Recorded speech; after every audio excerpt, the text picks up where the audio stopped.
রব্বিরহামহুমা কামা রব্বায়ানা সগীরা।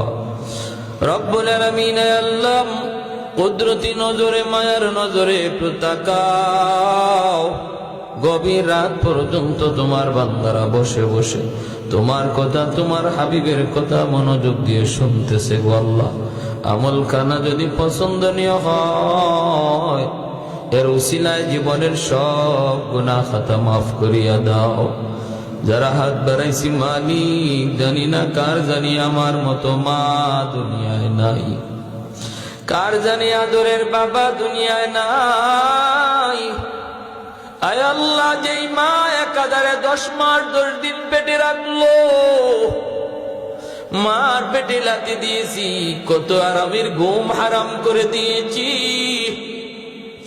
মা খাইতে বসছে, কলিজায় লাথি মারছি, মা খানা পেয়া উঠে গেছে। বাবা পাশের রুমে যায় জিগায়, কি হইছে গো, খানা খাইবা না? মা চোখের পানি মুছে কয়, কিছু হয় নাই, তুমি খাও, আমি পরে খাবো। তবুও বাবার কাছে নালিশ দেয় না, বাবার কাছে নালিশ দেয় না। তোমার সন্তান পেটে দেখে আমার কলিজায় লাথি মারছে। যে মা শীতের দিনে ভিজা বিছানায় শুইছে, আমি প্রস্রাব করে বিছানা ভিজায় দিছি, মা ভিজা বিছানায় শুইয়া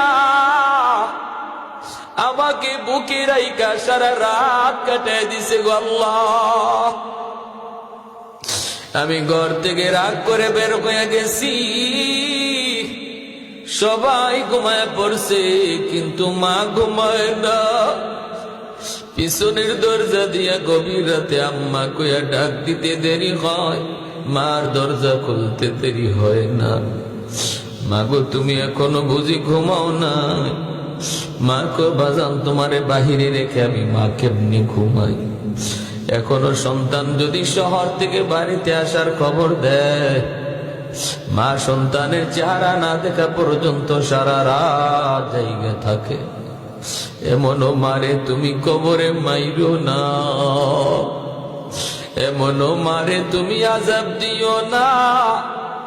ও মালিক, সন্তান মার কবরের পাশ দিয়া চইলা যায়, মা রুটা ডাইকা ডাইকা কয়, বাজার কবরখানা দেখেও কি মার কথা ইয়াদ হয় না? কবরখানা দেখেও কি ইয়াদ হয় না? ইয়াদ হয় না। একবার সূরা ফাতিহা, 3 বার সূরা ইখলাস পড়ো বাবা।